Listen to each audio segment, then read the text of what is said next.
Hi, my name's David Bell and I'm going to try and row from New York across to the UK.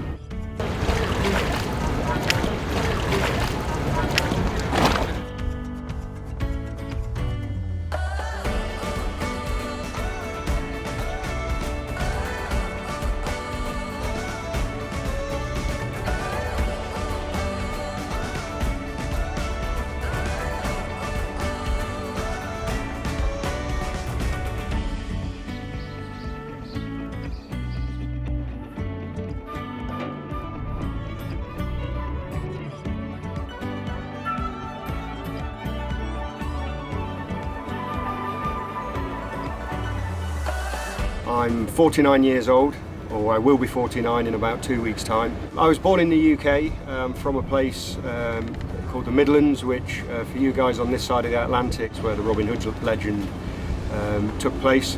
I left school and I spent 20 years in the Royal Marines. So I retired from the military 10 years ago. If the weather forecasts are correct, I'm hoping that I can leave on the outgoing tide at 2 o'clock on Monday the 31st of May. And I'm hoping that I'm going to be the first person to row solo and unsupported across the North Atlantic to Falmouth in the UK. I think it's going to take me between 90 and 120 days. Because we were so locked down in the pandemic, I think there was maybe an opinion that I had very, very little chance of making it to the start line. And absolutely at times I felt the same way. I've had to overcome so many hurdles. But once I did arrive here and the boat arrived, the support that I've had from the public, the uptake on my social media platforms has been incredible. And sponsorship money is still coming in. And of course, Redcon1, they stepped in, linked with the problems with the pandemic. I couldn't get the supplements that I was offered from the UK.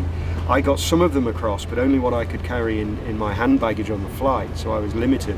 And Redcon1, through the Royal Marines Brotherhood, through somebody that knew somebody and a friend of a friend, Redcon1 turn up and go, hey, what do you need? And they've absolutely thrown everything that I need to plug that gap. So this is my stash of Redcon1 supplements. So what I'll do is I'll have a daily stash.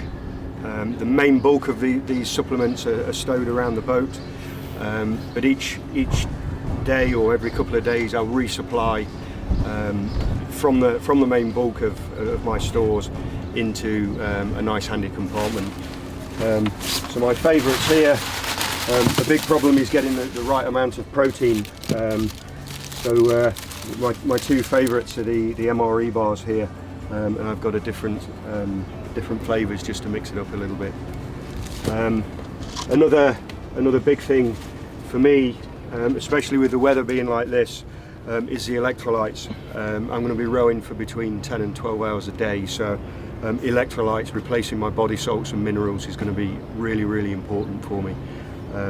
So these electrolytes are going to be a key part of keeping me going and keeping me healthy. I've also got mental triggers. So sleep deprivation is a huge problem.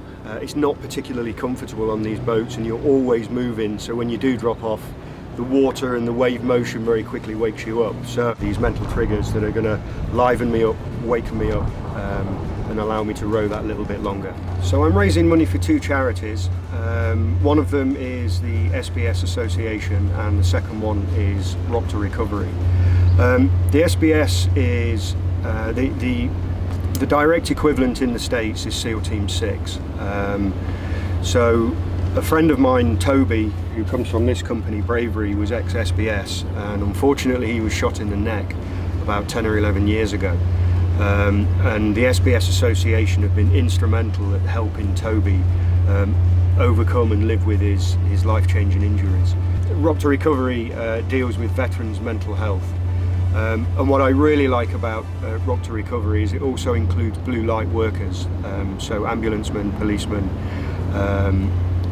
It also caters for a civilian sector, and in the pandemic year, some of those guys have had a really rough ride as well. So it's nice to do something to include the civilian sector as well as veterans charities. The dreaded why question, why am I doing it?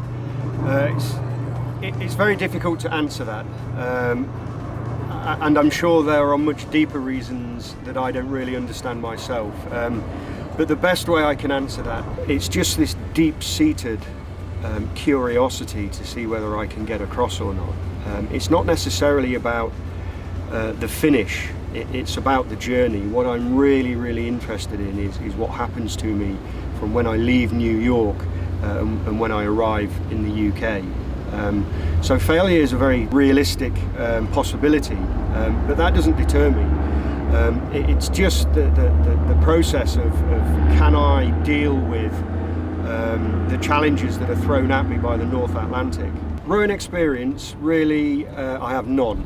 I'm not a rower, I'm not a professional rower, I'm not even an amateur rower by any stretch. The original idea came to me about 15 years ago when a friend of mine rowed an ocean successfully. I started learning to row when I bought this boat that I'm sat on now, which I've owned since November 2019. I've been training for this now for 14 months. Coastal rowing through the summer, which is in a much smaller boat, was a big part of it. But the pandemic that we've had, the UK has been hit really badly by COVID. So at 3 times throughout that period that I had to prepare, we were locked down.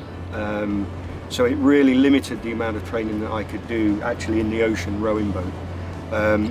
But I have rowed in the region of about 140 to 160 nautical miles. I've slept on the boat on 2 or 3 separate occasions, and all of that is really important to figure out your routines. Just the everyday stuff that we take for granted is a lot more difficult on a small boat that's moving. Sat on this seat for 10 to 12 hours a day, I'm going to have a lot of skincare issues. The training rows that I did just started to creep into starting to have problems, and then I figured out what products I needed to sort that out.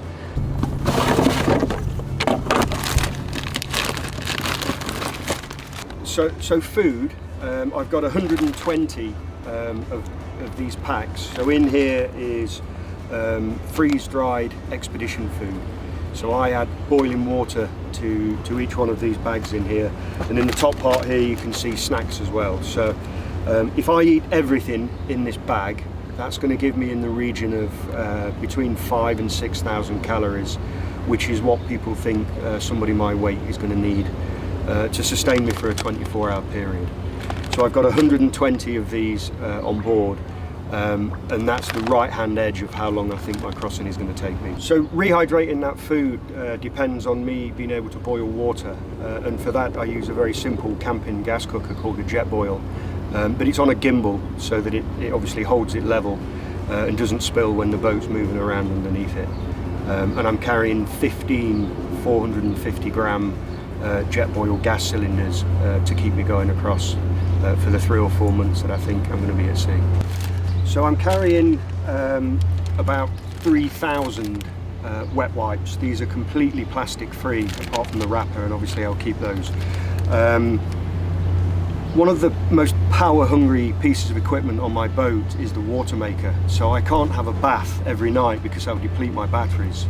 So to save the batteries, twice a day, I'll quite simply have a wipe down. So one of the most common questions I get asked after why I want to row an ocean is how I go to the toilet. And that is the answer. A very glamorous bucket. A thing amongst ocean rowers, a little phrase that they've coined is buck it and chuck it. So my day-to-day routine on the boat will very much look like a day in the office. I will generally sleep through the dark hours in the rear cabin, as we've already explained. I'll have breakfast, I'll row until maybe 10:30, 11 in the morning, I'll have a coffee break. Same again, I'll row again, lunch, and I may well take a sleep in the middle of the day for an hour or 2 hours, afternoon break, and then an evening meal. I'll enjoy the sunset, and then as it gets dark I'll turn in again. So generally my rowing, I'll be on the deck rowing for about 10 hours a day, maybe 12 hours a day. And while I'm doing that, I've got Bluetooth speakers, so music will be an important part of keeping my mind occupied.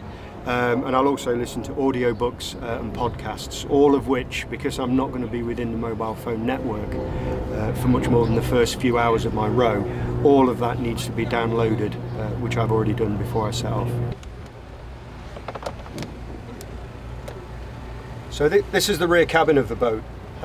This is where I will cook, it's where I'll navigate, and it's where I'll do all my communications.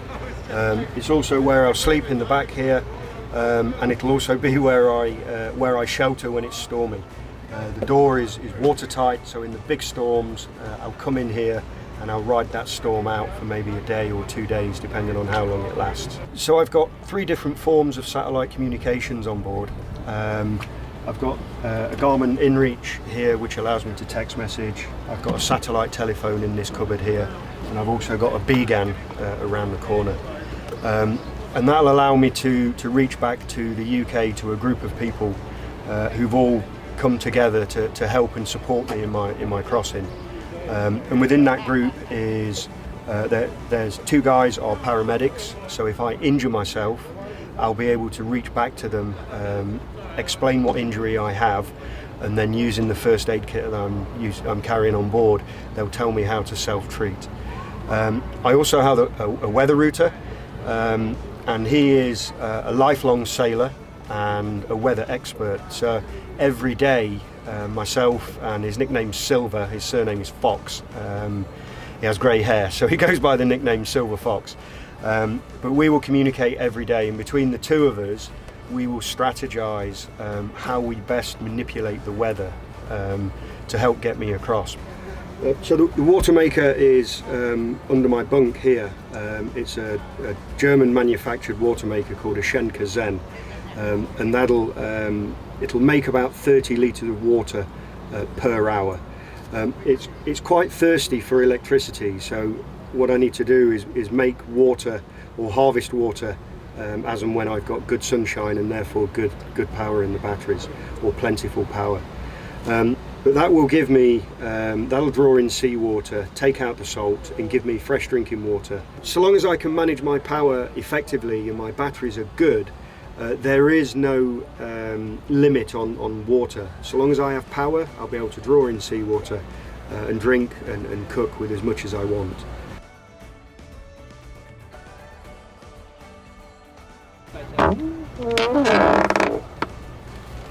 So this is the forward cabin of the boat, and this is my store, if you like, for all my equipment. So starting down this side, I've got my bucket. Generally this is for emergencies, so I have flares here, one of the first things to hand for emergency, for highlighting my position and for telling people visually that I need help. I've got a first aid kit. I have a spare rudder here, so that's my toolbox there. You can see here I've got buckets, which is sponges, balers, scrubbing brush for maintenance, keeping the boat clean and tidy. Spares in here, so I'll be able to make repairs to the boat itself, minor repairs, nothing nothing too involved, but we've got epoxy putty in there. I've got spare water maker pumps, I've got hose pipes, seals and things like that. So that's basically spares so I can self-help, and I also carry sea anchors, which is a device that goes out on 100 metres of line, and that will help to prevent me being blown backwards in strong winds if they're coming from the front. One of the main features about the boat that gives me the confidence to go out into the North Atlantic is the fact that it self-rights. Both of these cabins, the forward cabin and the rear cabin, have watertight doors. And all of the weight of my equipment is stored low in the boat, in compartments in the deck. So in a big storm, when the boat rolls, that weight then becomes very high, and that will provide the ballast and the momentum to bring the boat back round. So it'll balance on the 2 airtight pockets, if you like, at either end of the boat, and the weight of the equipment brings it back round. And that is almost certainly going to happen in the North Atlantic, which has a reputation for being very stormy. You can find me on NY to UK Solo Row on any of the main social media platforms, and if you go to nytouksolorow.co.uk, you'll also find the tracking information on my homepage. So thank you to my supporters that are willing me on, thank you to my sponsors, and thank you to Redcon for plugging the gap with my supplements. Thank you very much.